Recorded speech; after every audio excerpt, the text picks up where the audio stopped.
Ladies and gentlemen, I'm Brennan, and this is your first Ingram Wrestling News video for this evening. So, I got some news on what happened to Otis's push in WWE.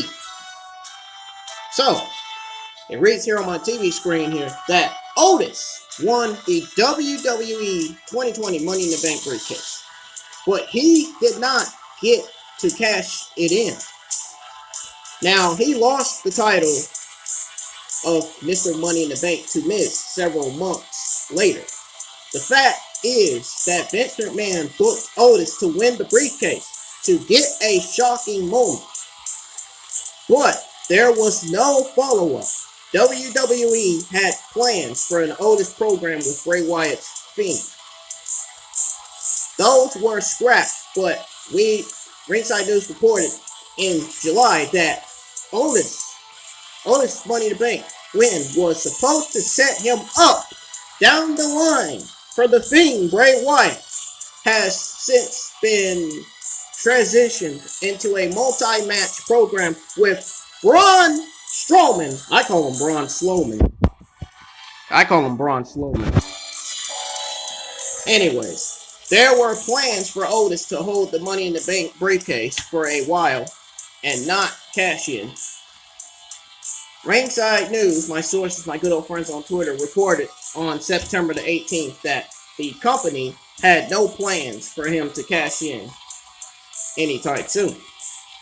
Time went on, and Otis' storyline didn't advance at all.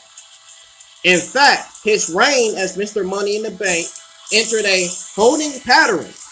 This is about the time when The Miz started muscling in and making his intentions known that he wanted to take Otis's briefcase, as my sources Ringside News reported.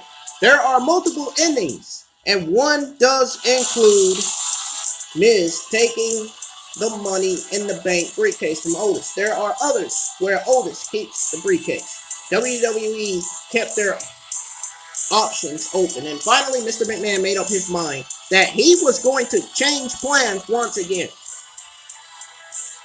Otis lost his Money in the Bank briefcase at Hell in a Cell. Tucker turned on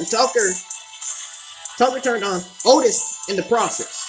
He turned on Otis. And a decision that was made about a week in advance. Now both Otis and Tucker have fallen out of Vince McMahon's favor. The story is not over for either of them, because they both still have a lot of talent. So they are simply victims of Vince McMahon's losing interest in an angle and not having any follow-up plan after shocking moments. So that's going to do it for this video, folks. Hit that like, subscribe button, turn on bell for notification. Of course, if you enjoyed this video, hit that thumbs up. Comment your thoughts on the news on what happened to Otis's push in WWE. Now, my next Ingram Wrestling News video, folks, it's going to be news on WWE Survivor Series plans changing in a big way. That news is coming up next right here on the channel.